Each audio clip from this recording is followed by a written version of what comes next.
Good morning, good evening, good afternoon, wherever you are. Welcome to October 1st. I'm coming from a different location today. I'm coming from the residence of Zack Zack Gold in Hollywood. It's 66 degrees today, and this is nighttime. It's about 9 p.m. In the United States on the West Coast, Pacific Standard Time, 9 p.m. What time is it where you are? Let's get right down to it and get some items of interest that jumped out at me. I hope they'll jump out at you as well. In 1890, Yosemite National Park was created by an act of the U.S. Congress. So let's put our hands together for the U.S. Congress. They actually got something accomplished in 1890. Yosemite National Park, and I have my book with me, and here's some nice photographs of Yosemite National Park. It's in eastern central California. I've been there.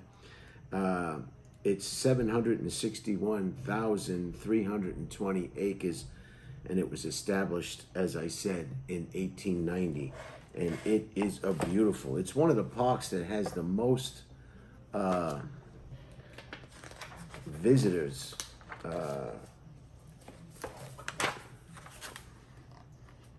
And you can find all the information that you can on Yosemite National Park on your computer.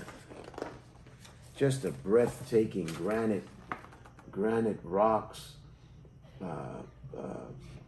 just skyscraping granite rocks, waterfalls, just amazing. Yosemite National Park, and they have campgrounds and they have hotels. You don't have to stay inside the parks. You can stay outside the park and then make your way into the park. You used to be able to go up to Half Dome. They have a rope and you go up Half Dome. And now I think you need a reservation to go up Half Dome.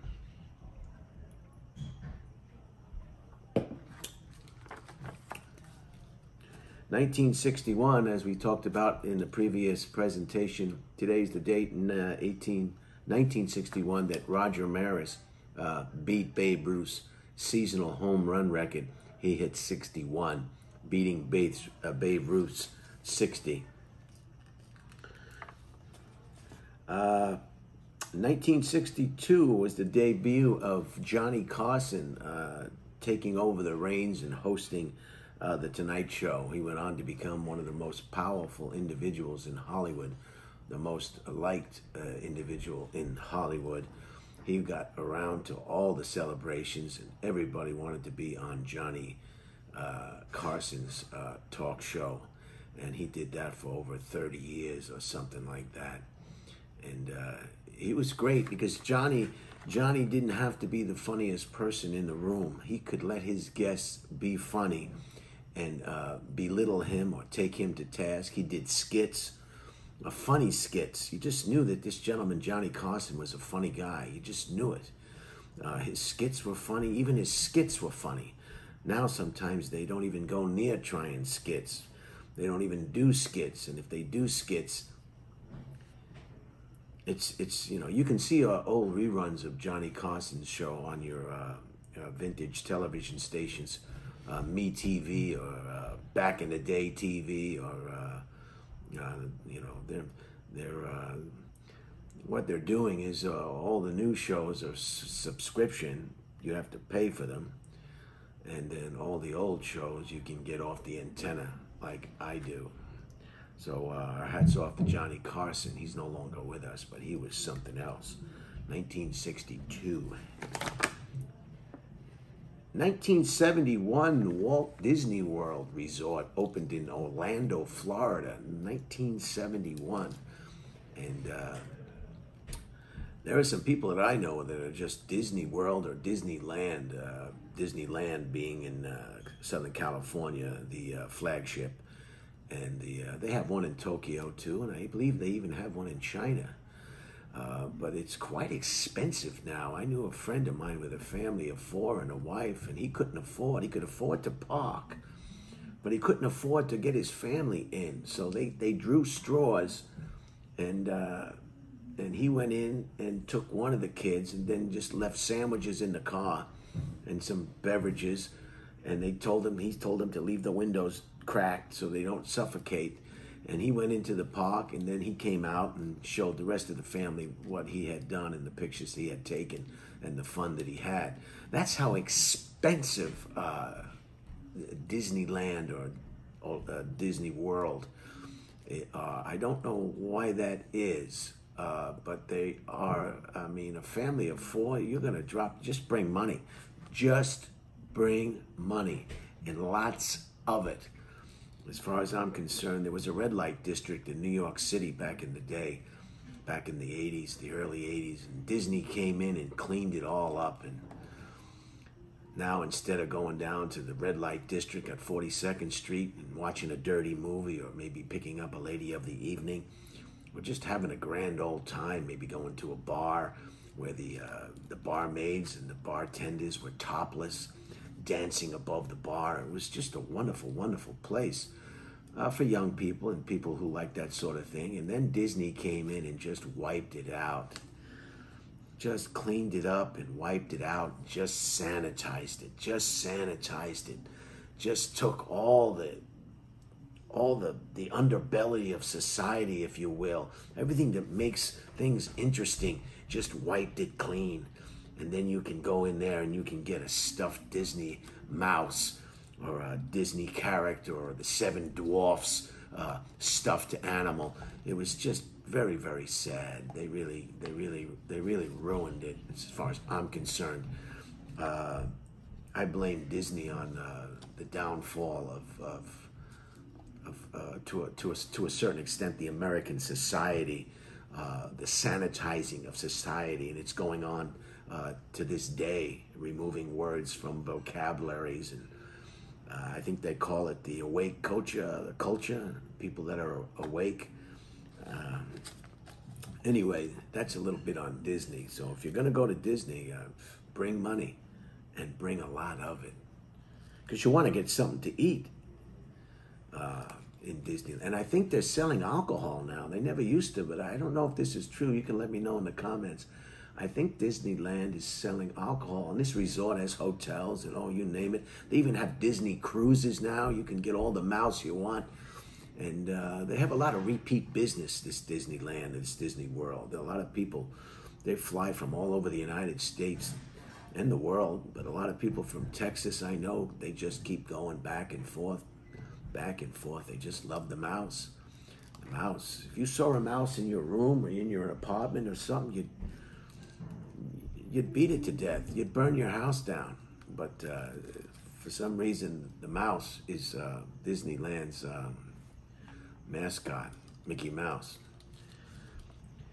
In 1975, perhaps the best boxing match in the whole world in the history was the Thriller in Manila in 1975.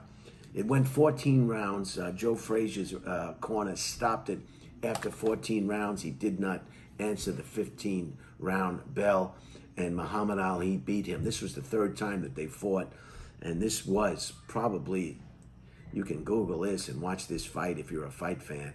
It was honest, it was brutal, it was combative, and it was real. It was not fixed like so many boxing matches can be fixed. This was unbelievable.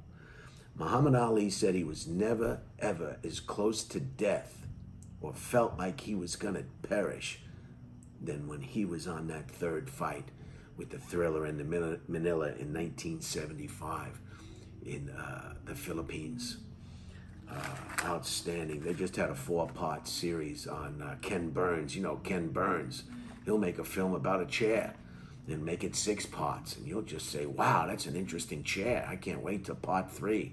Ken Burns. Anyway, it was a 4-part series, Muhammad Ali, on PBS, public television. And in 2017 was that tragic shooting in Las Vegas at the country music fair. 58 people lost their lives and hundreds were injured. And it was the largest mass shooting in the history of the country. And I lost somebody that I worked with, believe it or not, Rachel.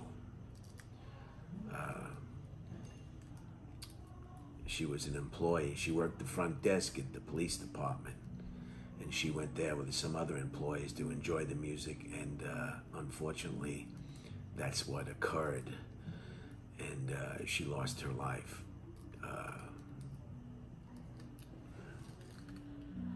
And happy birthday to Jimmy Carter. Jimmy Carter. He's 96 years old today. Can you believe it? 96. He's had a bout with cancer. He's fortunate enough to be able to cure that cancer and eradicate it from his body. And he's 96 years old. He was a president. He was a pretty honest president. He was a good president. I liked Jimmy Carter. A lot of you viewing this presentation are probably too young to remember or know who Jimmy Carter was.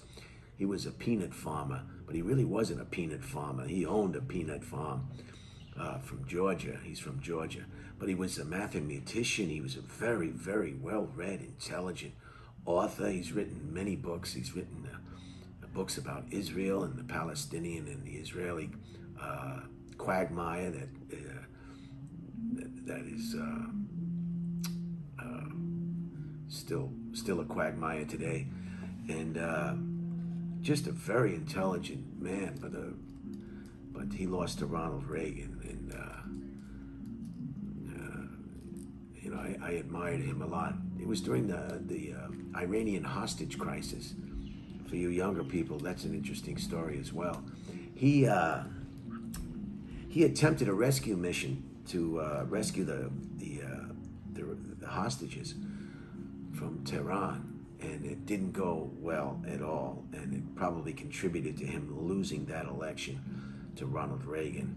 The helicopter malfunctioned or crashed, and it was a debacle.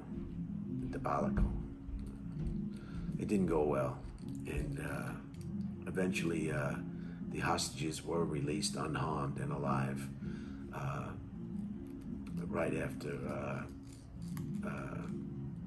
Ronald Reagan took office. And there's some talk, and again, this is talk, you don't know what the truth is, that perhaps a deal was being made behind the scenes with the Iranian government to release the hostages shortly after Ronald Reagan took office. And that's exactly what happened, to my knowledge. So, that's it. I hope everybody's okay. I'm kind of perplexed. Somebody's telling me that I should be saying, please subscribe to this channel. I just thought that everybody knows to subscribe if they want to. I don't like to badger people. I see a lot of other ones. They're always pointing to this and pointing to that and saying subscribe to this. Let me know in the comments. Is it easy for you to find my YouTube channel and these presentations? Can you just tell me how you find it?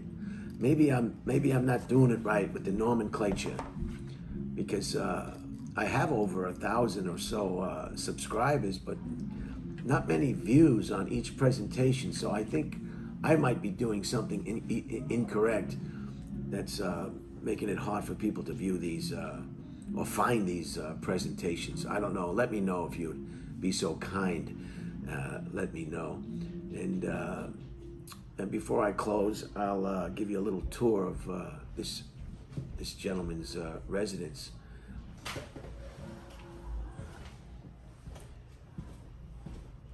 Look at all the albums. These are called vinyl. These are called LP, long play. And this is what